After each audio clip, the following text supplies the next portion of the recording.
Hey everybody, this is Patty. Welcome to the witching hour. Yes, that hour of the day when the veil is thin and magic happens. I have a beautiful guest for you today. Let's get to know him together. His name is Taylor Fortune. He has invented this beautiful new tarot deck, Mystic Arts Tarot. He is known as a beautiful mystic arts warrior. So, welcome, Taylor. Thank you so much for coming on the show.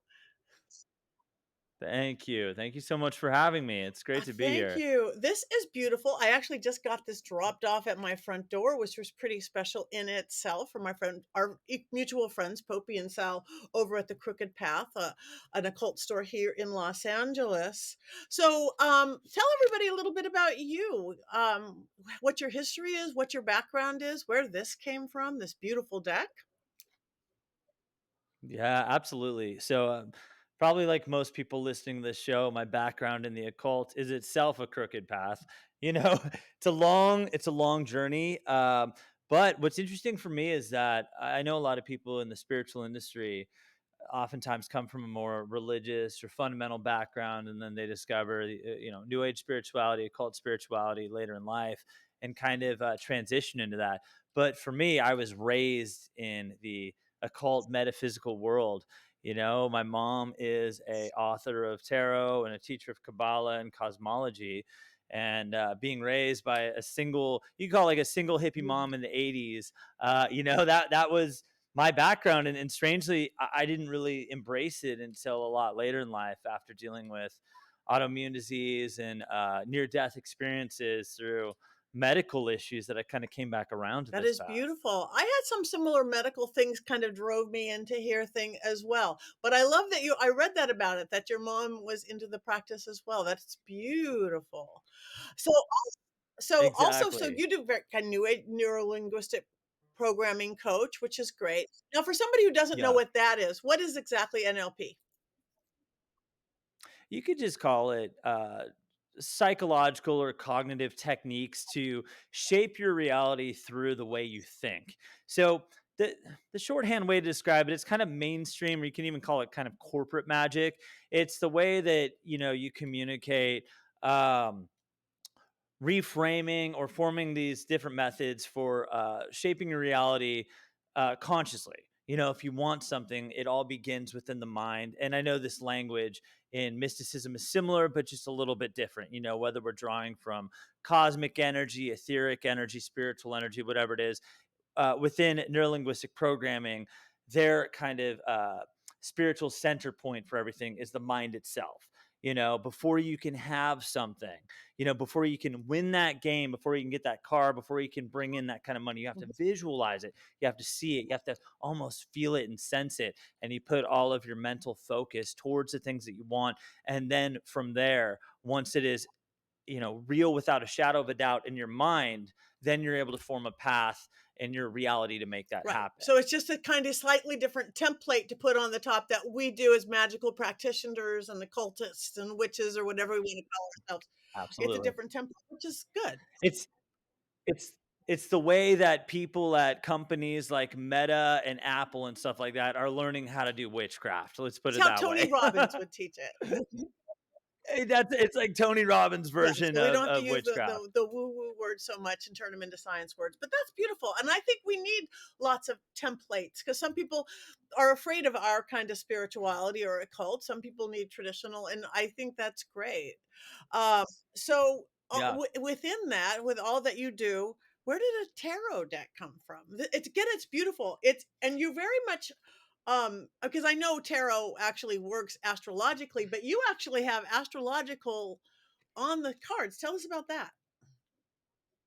Yeah, so that was one of the most important aspects to me, because for me, the three foundational aspects of the tarot. First off, it's a family. I'm part of. I guess you can call it like a part of a family legacy of tarot readers and now creators, because my mom's deck, she wrote the book for my grandma, actually painted the cards for their deck. Yeah, that came out in Wow. 1992. So that, and because of that time everything was analog, it took them 7 years to create that deck. you know so here I am, wanting to create my own deck, working on it primarily, for in the 2020s. It came out here in 2024. And So the three foundational aspects of the tarot for me are, the elements, of course, fire, Yep. water, air, and earth, and then the celestial influence, astrology itself, and then the Kabbalah.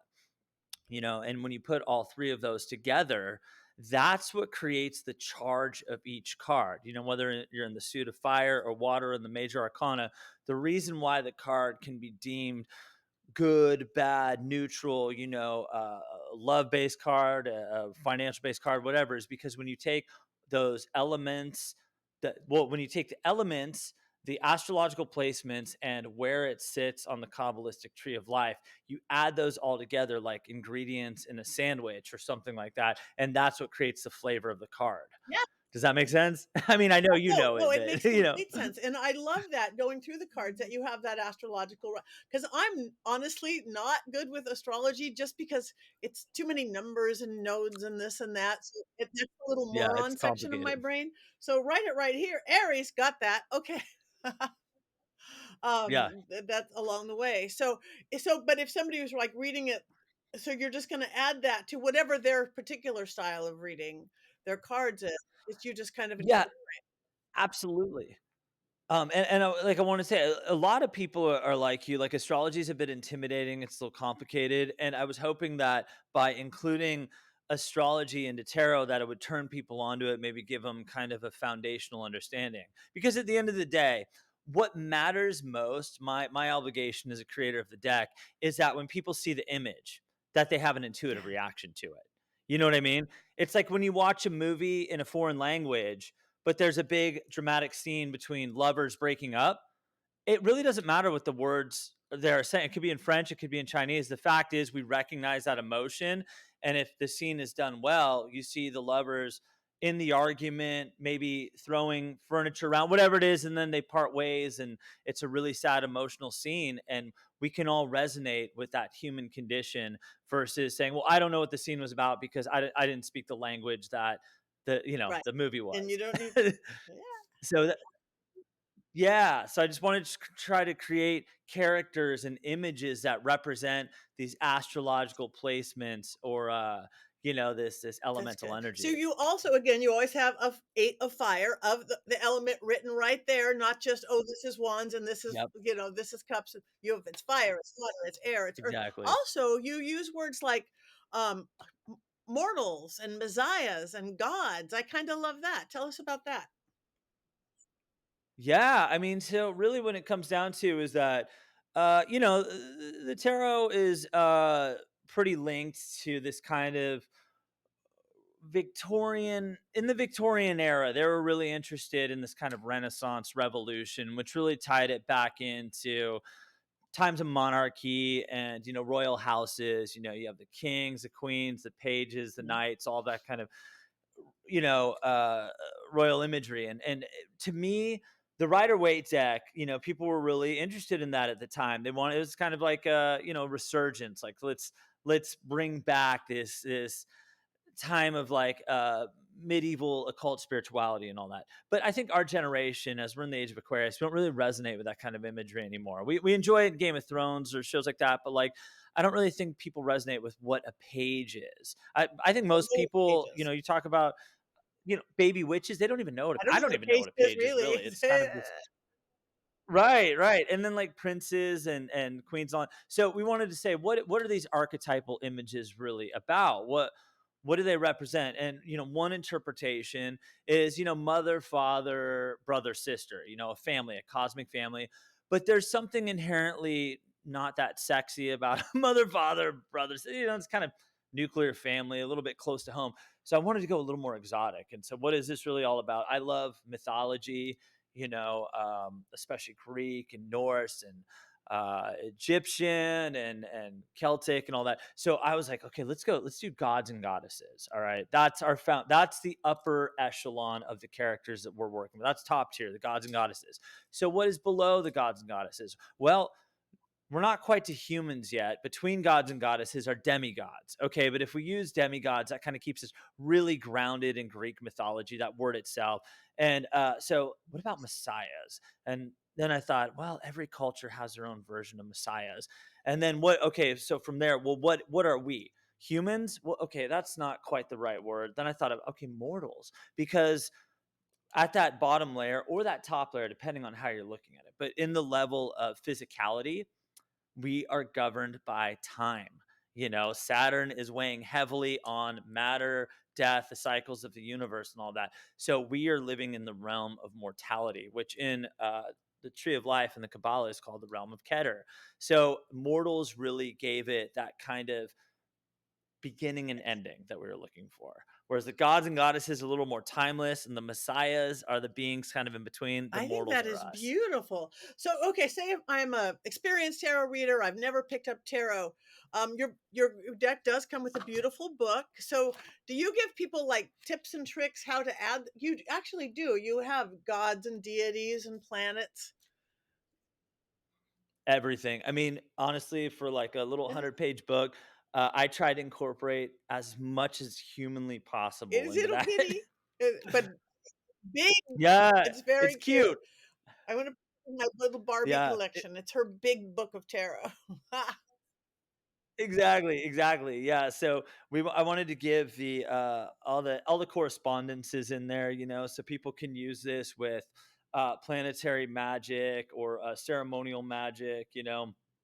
Y- Gnosis is a theme that weighs heavily, that using these tarot cards to achieve an altered state through meditation, that the imagery itself can be used for like psychoactive magic. So that's all very important Yes, to and us. me too. So do you give hints and tips of how to take this into your magical practice or into ritual and spellcrafting?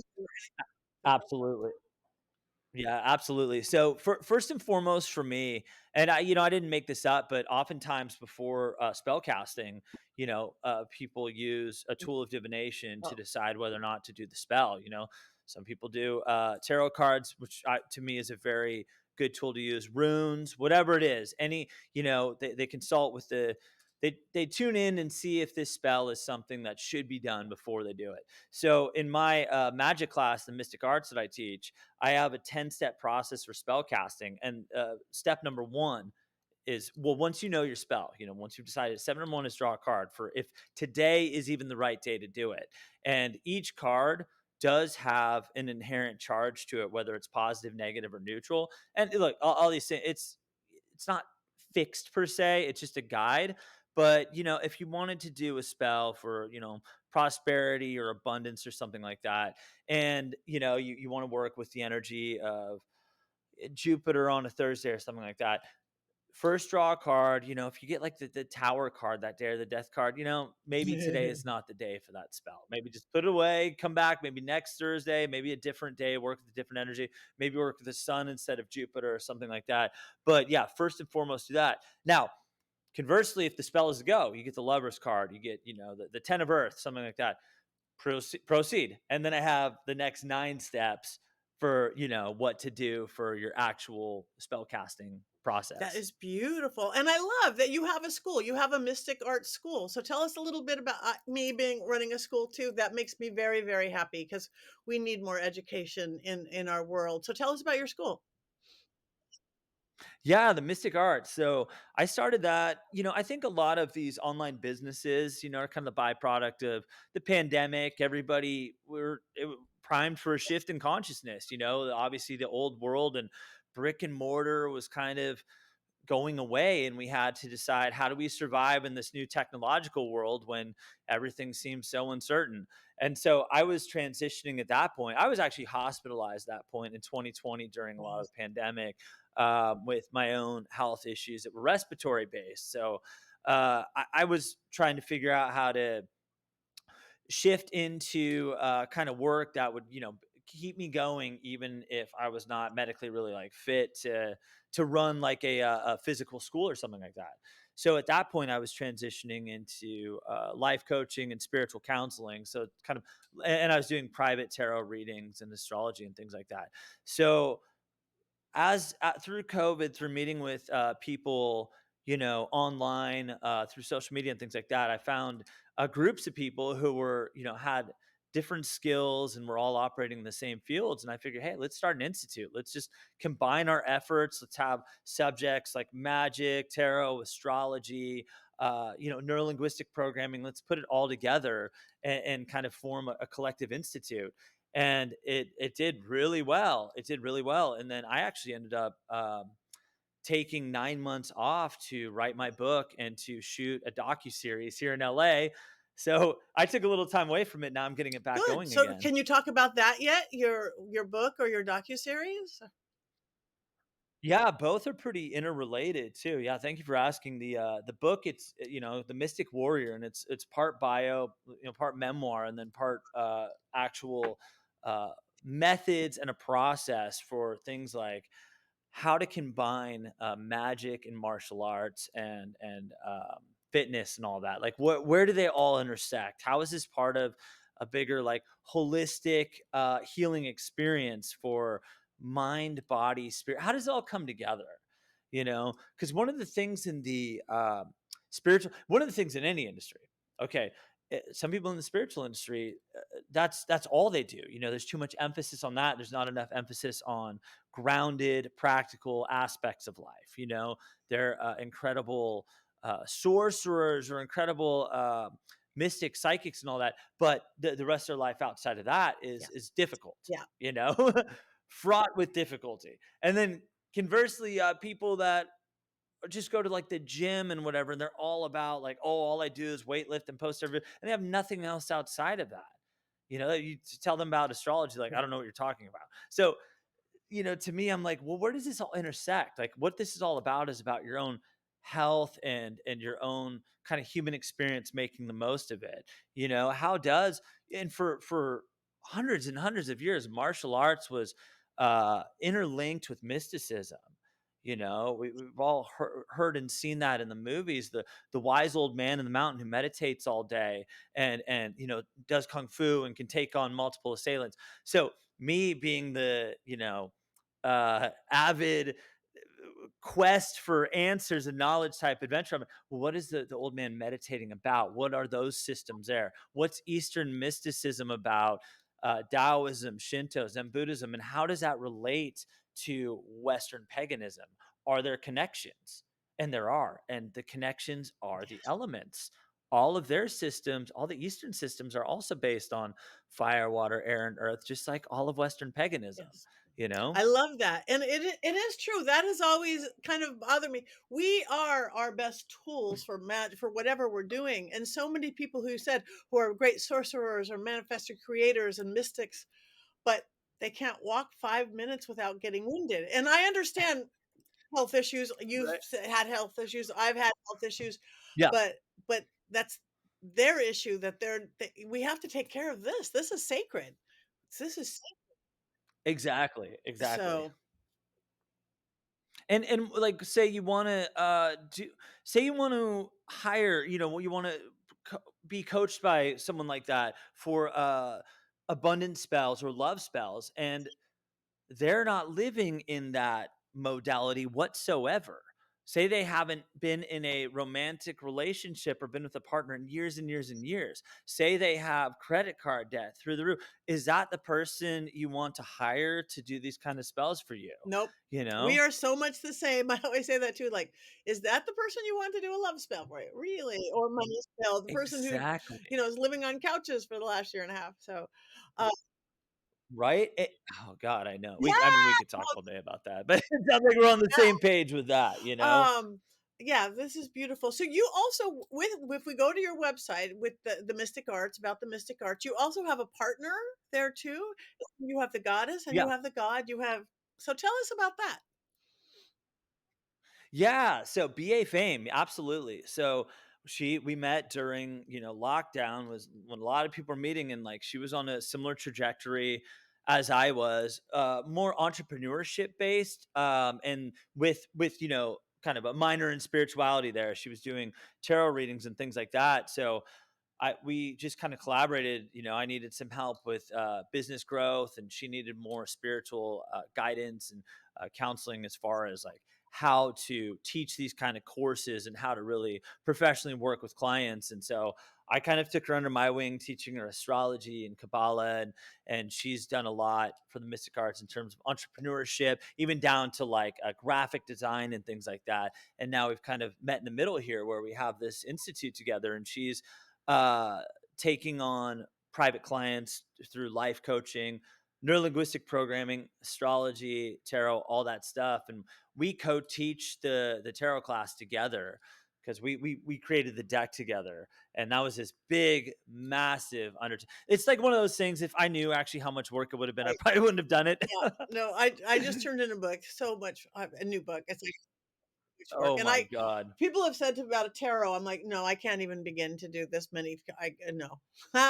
So more Yeah, power to you. I know, it's so crazy because it's nearly 80 Only cards, I so it's just like, even if you're on a hot run and you make, like, 25 of the most beautiful cards left, it's like, "Oh my god, we have, like, 55 more to create," It's like, it's so much, and then, just all the formatting and the book, and then you have to deal with the publication companies where you have to get into, like, the dimensions of everything and the barcodes and the trademarks, Yeah. and it's a lot of work, Well, so these cards, I must say, are breathtaking. Everybody, you check it out, and thank you you. can get.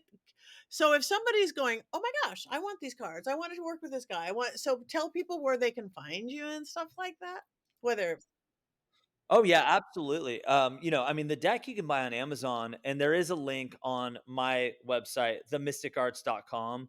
And you can find that deck, the Mystic Arts Tarot, on Amazon as well. so that's beautiful. So you didn't. Yeah. So your documentary yourself, you were starting to go there, and I took you Oh, yeah, off. yeah. I know, I got sidetracked by the book, the holistic crossroads of mind, body, spirit, fitness, meditation, my story, all how it all kinda comes together.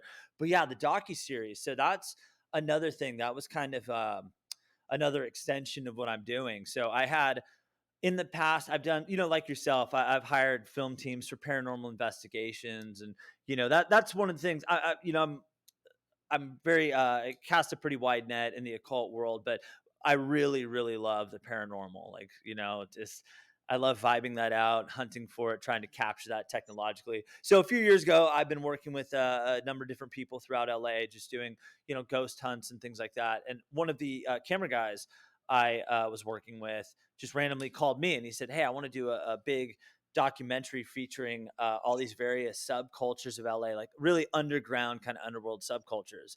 And having worked with me in the past, he's like, "I know, you know a lot of people." I'm like, "Oh yeah, I can get you some pretty interesting after hours people, right?" So I took him, through the doors of the crooked path, through some coercion with my boy Sal. He allowed us to film their Beltane Nice. ritual as one of the aspects of, and that's a huge. You were there. I mean, you saw us filming That's in the top floor there. that's what that That's was. yeah, that's what that was. That was. Yeah, exactly. So that's just one segment. So we wanted to feature witchcraft. We wanted to feature the disclosure community. We wanted to feature tarot readings, astrology, all different types of magic, martial arts, kind of weird, eccentric performance art, vaudeville type stuff. Just really almost like this kind of David Lynch, underworld LA, like what do people do here? What's the energy, the vibe of this place that is motivating people? What's behind their art, their creativity, their mysticism, their magic, And how do you kind of capture all of those subcultures? So, Beautiful. Oh, yeah, that that makes me that's so happy, and we need that's that. it. We because we know the world is scary now, so people get scared, and I love that you're into paranormal. That's where I was gonna go next with this, because, I'm a ghost hunter. I travel the world going to spooky and scary places, and not that many occultist, witchy kind of people are into that, so we're a rare beaut. Getting closer because a lot of people, to me, when times are scary, people traditionally will go back to their faith, whatever it was. I'm going back to church. I'm going back to temple. That's not holding up for a lot of people. Fine, and that's for the Yeah. super rise in witchcraft and occultism, the super rise in New Age, everything you're talking about, and all that. But I still think there's a whole group of people. I don't even want spirituality. I don't want that magic. I just want to. I'm just scared, and I want to know if we get blown up by the aliens tomorrow, I'll be okay. They wanna go on a ghost Right. hunt. They want Yeah. so then they become paranormal investigators, get interested in that stuff, and then often, I think they find out that, "Oh, wow, this is real," then they'll backdoor into a path to help guide them, whatever that path is. Right, So exactly. Yeah, it's like it's weird. Yeah, people want to venture out, but also they want to retreat back to like what is right. safest to them. But I don't. I just keep wanting to venture out. I have no worries. I have no fear of death. Obviously, I don't. No one likes pain. You don't want to like be eaten by a shark or something like that. But like as far as the afterlife, like and my exploration of it, all it is exciting to me. The paranormal is why it's so fascinating. Well, you know what's interesting too? 2 points on that. Like why it's so fascinating is it's because it's the only tangible proof we have of the afterlife. Outside of various rituals that we've seen since the dawn of time. When you start seeing things that you shouldn't see, the essence of somebody who's passed, that is some kind of proof of that. But yeah, it's ultimately it's just such a fascinating field because it's like I feel like there's some kind of answer there about the mysteries of why we're here and where we're going, and ultimately what the role of healing has to do with all of that. Because oftentimes the traces, residual energy that's left behind are people that are just hoping that people like you and I will come along and heal them and bring them into the next Yeah. realm. You know? Yeah, I agree wholeheartedly. I love being alive. I'm not afraid of death. I don't want the pain. You don't want the suffering in the middle. Um, Yeah. Right. so because I know you too. Again, you guys check out his website. Check you do clearings and paranormal investigations just like I do. Because so you're an Yeah. astrologer. I'm not an astrologer. So everything is heightened now, right? We are into this whatever this age of Aquarius and all the stuff that's going on. Everything seems just like supercharged. The good, the bad, and everything in the middle. Absolutely. Yeah. Now, there's always debate about when the astrological ages start. There's no real consensus, but I think it's agreed that around the turn of the century into the year 2000, that it did seem like most people agreed that we were moving into that age of Aquarius energy. And if you look around, the age of Aquarius, it's defined by a technological revolution. It's defined by a global community that's no longer controlled by any kind of oppressive or older traditional institutions. And if we're not seeing that, I don't know what we're seeing. You know what I mean? Like the world has shifted into new and revolutionary ways, and we're just all trying to keep up. But the age of Pisces really involves spiritual institutions that are holding power Mm, over all of us. We it seems like all of those old systems, whether it's political, even the entertainment industry, it's falling apart because of those monoliths, those things, those centers of power are really just no longer. They're not holding their not weight even anymore. not Everything is even shifting. close. Again, Not even not even close, close. right? Working like I do in the mainstream, like Ghost Adventures and all that stuff, and then working with my YouTubers and all that, complete did a flip. Complete did a flip. They have the power, the independence, the Yeah, thing. They're creating their own stuff. Which you guys create your own stuff. That's taking the lead with everything. So anyway, well, I you know. are so fascinating. I have so many more questions. We're gonna have you come back. Go do something else, and we'll have you back when you have your docuseries out or something. But again, Oh, I'd one more love time, that. tell everybody where they can find you, anything on social media, what your website is, so you guys check them out. Yes, absolutely. Yeah, and I just wanted to say with the tarot deck that you can find at the mysticarts.com. So thank you, Taylor Fortune. Thank you, guys. Everybody check out the website. Check out this beautiful deck. See everything else as it comes up. Check out his school. So thank you for bringing your magic to the witching hour.